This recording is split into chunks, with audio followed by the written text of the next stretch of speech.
Tamils மக்களுக்கு வணக்கம். இன்னைக்கு நம்மளோட ஷோல யாரை பத்தி பேச போறோம், எதை பத்தி பேச போறோம் அப்படின்னா, இதுவரைக்கும் நாம இவரை பத்தி பேசினதே கிடையாது. ஆனா நிறைய சினிமா செய்திகளை பத்தி பேசியிருக்கோம், நிறைய படங்களை பத்தி பேசியிருக்கோம், நடிகர் நடிகைகளை பத்தி பேசியிருக்கோம். ஆனா இவரை பத்தி பேசினதே கிடையாது. ஏன்னா இவர் இப்போதைக்கு சினிமாவை விட்டு விலகி ரொம்பவே ஓய்வுல இருந்துட்டு இருக்காரு. ஸோ அவரு வேற யாரும் இல்லை, வெண்ணிராடை மூர்த்தி தான். இவரு பல படங்கள்ல நம்மள ரசிக்க வச்சிருக்காரு. 1965ல அறிமுகமானாரு வெண்ணிராடை மூர்த்தி. எம்ஜிஆர், சிவாஜி, ரஜினி, கமல், விஜய், அஜித், சூர்யா, தனுஷ், சிம்பு அப்படின்னு சொல்லி அந்த காலகட்டத்திலிருந்து இன்னைக்கு வரைக்கும் இருக்கக்கூடிய பல நடிகர்கள் கூட அவரு நடிச்சிருக்காரு. எந்த அளவுக்கு நாம நகைச்சுவை நடிகர்களை ரொம்பவே விரும்பி பார்ப்போம், அதுக்கான காரணம், அதுக்கான முன்னோடிகள் இவங்கெல்லாம் சொல்லலாம். நாகேஷா இருக்கட்டும், வெண்ணிராடை மூர்த்தியா இருக்கட்டும். ஸோ இந்த மாதிரி ஆட்கள் எல்லாருமே கண்டிப்பா நம்மளால மறக்கவே முடியாது. இவங்க தான் இப்ப இருக்கக்கூடிய நகைச்சுவை நடிகர்களுக்கு மிகப்பெரிய முன்னுதாரணமா இருந்துட்டு இருக்காங்க. ஸோ இவரை பத்தி சொல்லணும் அப்படின்னா, இப்போ இவருக்கு 90 வயதாகுது. 90 வயசுலயும் பாத்தீங்கன்னா ஒரு ஆரோக்கியமான வாழ்வை வாழ்ந்துட்டு இருக்கேன் அப்படின்னு சொல்லி ரீசெண்டா அவர் கொடுத்த ஒரு இன்டர்வியூல சொல்லியிருக்காரு.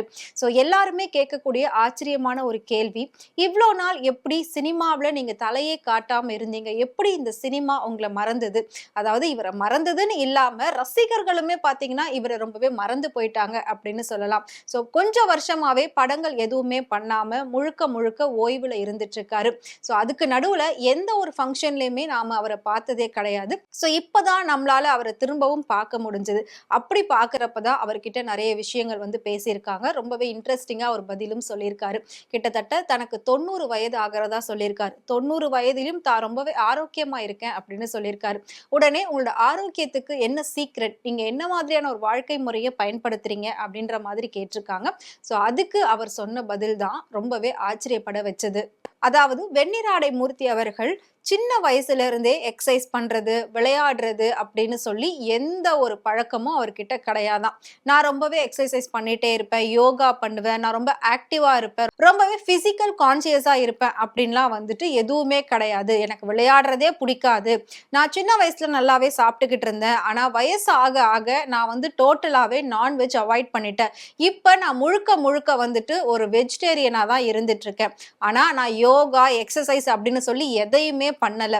வயசானதுக்கு அப்புறமா நான் மாத்திக்கிட்ட ஒரே ஒரு விஷயம் என்ன அப்படின்னா, உணவு பழக்க முறை மட்டும்தான். ஸோ உணவுல எந்த அளவுக்கு நாம கண்ட்ரோலா இருக்கோமோ அந்த அளவுக்கு நம்மளோட ஹெல்த் ஆனது ரொம்பவே ஆரோக்கியமா இருக்கும் அப்படின்றதுல எந்த ஒரு சந்தேகமும் கிடையாது.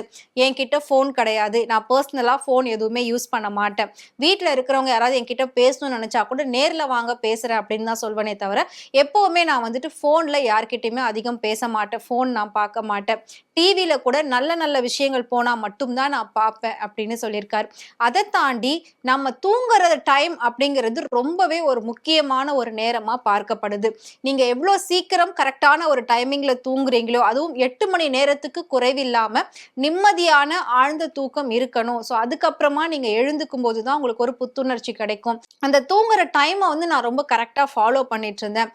அதை தாண்டி உணவு பழக்க முறை அப்படின்னா, இரவு ஒரு குறிப்பிட்ட டைமிங்க்கு மேல நான் எதுவுமே சாப்பிட மாட்டேன். என்னோட சாப்பிடுற டைமிங் 7:30ல இருந்து 8 மணிக்குள்ள நான் எல்லாத்தையும் சாப்பிட்டு முடிச்சிருவேன். ஸோ அதுக்கப்புறம் சாப்பிட்ட உடனே நான் தூங்க மாட்டேன். அதுக்கப்புறம் 1 ஹவர் பாத்தீங்கன்னா என்னோட பேர குழந்தைங்க கூட நான் விளையாடுவேன். ஸோ அவங்களோட சிரிச்சு பேசி நிறைய கதைகள் சொல்லுவேன். தினம் தினம் நான் அந்த மாதிரி சிரிச்சு பேசி கதைகள் சொல்றதுனால அவங்க யாருமே போன் பக்கமே போக மாட்டாங்க. எல்லாருமே ஸ்கூல் விட்டு வந்த உடனே என்ன சுத்தி தான் வருவாங்க அப்படின்ற மாதிரி ஒரு விஷயம் சொல்லியிருக்காரு. உண்மையிலே இது ஒரு ஆரோக்கியமான விஷயம். ஸோ இவர் எந்த அளவுக்கு ஆக்டிவா இருக்காரோ, ஸோ அந்த வீட்டில் இருக்கக்கூடிய பெரியவங்களா இருக்கட்டும், குழந்தைகளா இருக்கட்டும், எல்லாருமே இவரை ஃபாலோ பண்ணாங்க அப்படின்னா கண்டிப்பா ஸ்கிரீனிங் டைம் அப்படின்றது அந்த குழந்தைங்களுக்கு குறையும். ஸோ அவங்க கதைகள் அதிகமா கேட்க ஆரம்பிப்பாங்க.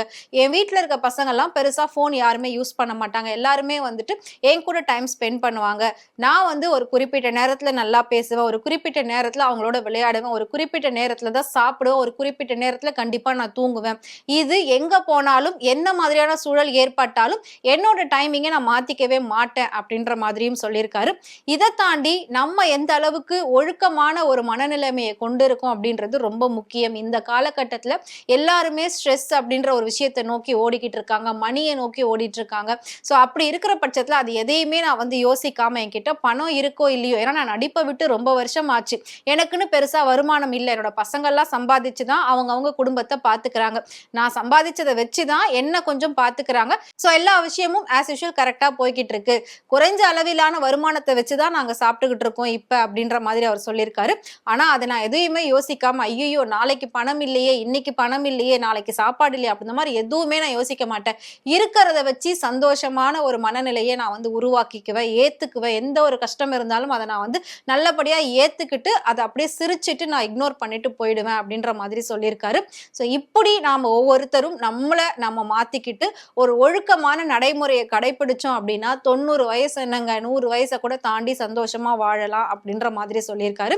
அது மட்டும் இல்லாம ஒரு சிலருக்கு 70-80 வயசானாலே பேச்சுகள் மாற ஆரம்பிச்சிடும், நடையானது அவங்களால வந்து தனியா நடக்க முடியாத அளவுக்கு வரும். ஆனா வெண்ணிராடை அவர்களுடைய பேச்சானது ரொம்பவே கிளியரா புரியுற அளவுக்கு இருந்தது, ரொம்ப சூப்பரா. எப்படி அவரை நாம படங்கள்ல பார்த்தோமோ அதே மாதிரியான பேச்சு தான் இப்ப வரைக்கும் அவர்கிட்ட இருந்துட்டு இருக்கு. அதே மாதிரி தனியா நடந்து வர அளவுக்கு அவருக்கு மன தைரியம் அதிகமா இருந்துட்டு இருக்கு. ஸோ அப்படி இருந்தது அப்படின்னா நமக்கு எந்த ஒரு உதவியுமே இல்லாம ஸோ நம்மளால 100 வயசை தாண்டி ஒரு ஆரோக்கியமான வாழ்க்கை முறையை பின்பற்ற முடியும். ஸோ நான் ஏன் இதை சொல்றேன் அப்படின்னா இன்னைக்கு இருக்க மக்களுடைய மனநிலைமையானது சீராக கிடையாது. ஸோ எல்லாருமே என்ன பார்த்தாவது கொஞ்சம் தெரிஞ்சுக்கோங்க, என்னால முடிஞ்சதை நான் ஒரு நல்லது சொல்றேன், உங்களால முடிஞ்சா அதை கேட்டு நீங்க ஃபாலோ பண்ணி பாருங்க, கண்டிப்பா உங்களுக்குள்ள மாற்றம் வரும். ஸோ எல்லாருக்குமே பெருசா எக்ஸசைஸ் பண்றதுக்கு டைம் இருக்காது, யோகா பண்றதுக்கு டைம் இருக்காது, ஜிம் போக டைம் இருக்காது. ஆனா உங்க வீட்டுல இருக்கக்கூடிய அந்த நேரத்தை நீங்க எப்படி கரெக்டா யூஸ் பண்ணணும்ன்றது தான் நான் சொல்றேன். ஸோ அது மாதிரி நீங்க பண்ணாலே போதும், பெரிய அளவுல எந்த ஒரு பாதிப்பும் உங்களோட உடல்ல ஏற்படாது, உங்களோட மனதுக்கு பாதிப்பு ஏற்படாம பாத்துக்க வேண்டியது உங்களோட வேலை அப்படின்ற மாதிரி அவர் சொல்லியிருக்காரு. ஸோ வீட்டுல இருக்கக்கூடிய உறவுகளோட டைம் ஸ்பெண்ட் பண்ணுங்க, அதுதான் ரொம்ப முக்கியம் அப்படின்னுமே சொல்லியிருக்காரு.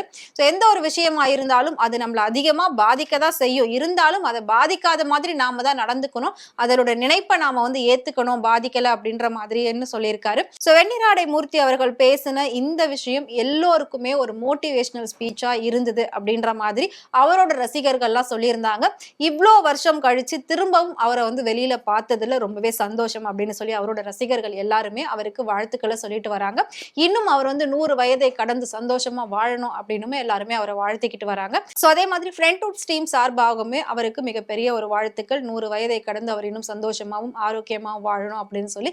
ஸோ வெண்ணிராடை மூர்த்தியை உங்களுக்கு பிடிக்கும் அப்படின்னு நினைச்சீங்கன்னா மறக்காம அவரை பத்தி கமெண்ட்ல சொல்லுங்க. இதே மாதிரி இன்ட்ரெஸ்டிங்கான சினிமாவை பத்தியும் சினிமா நடிகர் நடிகைகள் பத்தின details day by day updates தெரிஞ்சுக்கணும் அப்படின்னு நினைச்சீங்கன்னா மறக்காம ஃப்ரெண்ட்வுட் சேனலை ஃபாலோ பண்ணிக்கோங்க.